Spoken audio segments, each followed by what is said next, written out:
Truffles has been a St. Louis staple for about a decade, and just back in October, Chef John Griffiths came on board, and he has brought a refined Italian sensibility to this St. Louis staple. But we took kind of the Midwestern ingredients, things that we have around us, all the local farmers, the ranchers, all the things that we can get every day, and we just throw those ingredients and those combinations through an Italian filter.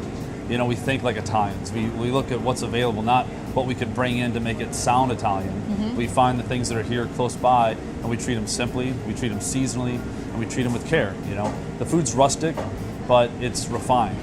And then the chef's table. So this is a really interesting concept. It's almost kind of a old school concept to bring a bit of the kitchen into the dining room. Well, that was another element that the restaurant was known for, a lot of old classical French desserts prepared tableside.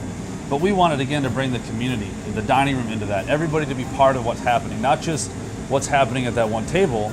You know, this interaction occurs constantly throughout the night in the center of the dining room, and people see desserts and these shared plates coming out and being taken apart, served to a table. They smell the aroma, they see the action. We want to connect people with what's going on back here. So today you're going to make for us your crudo, your trout crudo that you have. I had this when I came in and I loved it. I love crudo. So this is an extremely simple dish, but it's very complex. Well, it kind of holds true to our philosophy, is to take really high quality ingredients and think through the steps, make them few, but give them a lot of thought. And on the end result, we get something I think that's really refined and tasty. So for a home cook, just go to your fishmonger and ask for sashimi grade, or like make sure that they know that you're going to be eating this fish entirely raw. Yes. Sushi grade would be a fantastic selection. Okay. So the first step is we're going to add some high quality Italian olive oil. This is a Sicilian varietal that we use, which has a little bit more full-bodied flavor. And then we're going to begin with just a little bit of salt, and we use just kosher here. And because the fish is raw, you have to season a little more aggressively than you might if it was cooked. Okay. Because it's cold and the salt doesn't dissolve. And then the nuts. I was really intrigued by the texture element of the nut. Well, the idea is trout and almonds, right? Yeah. Kind of goes back in that classical French thing. And so that's kind of where it's spurred from.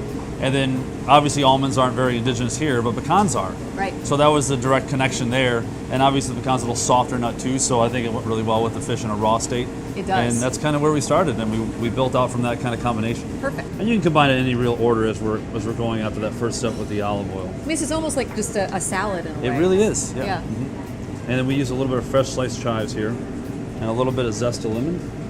And then the next step here, which is a little unique, we use, you could use white pepper. We actually use a spice called Grains of Paradise. It has the same texture as pepper, just has a little bit different color. And it's fun to say that it's infused with Grains of Paradise. Grains of Paradise, yep. I love it. We're going to add just a little bit more of the pecan oil here. So Okay. we use a really nice high quality pecan oil, and that helps to reinforce the flavor of the nuts. Now this is a caviar. Now this might be a little hard for the average home cook to get a hold of, but this is a wild steelhead, which is nothing more than a saltwater kind of trout variety. And then we're going to mix that with a little bit of lemon agrumato. And lemon agrumato is an olive oil that's pressed with the actual citrus fruit. Oh. So they press Sicilian lemons with the olives when they make the crush. And then the last step is that we like to use some herb blossoms with this. So we have some dill blossoms. We have a little bit of anise hyssop blossom. This, to me, is so representative of the way that chefs are cooking now. It's taking humble, simple ingredients and it elevates it. Exactly. But it doesn't get it to a point where you can't connect to it still. Right, exactly. You can follow everything on that plate right back to where it came from, and I think that's a lot of what we try to do here.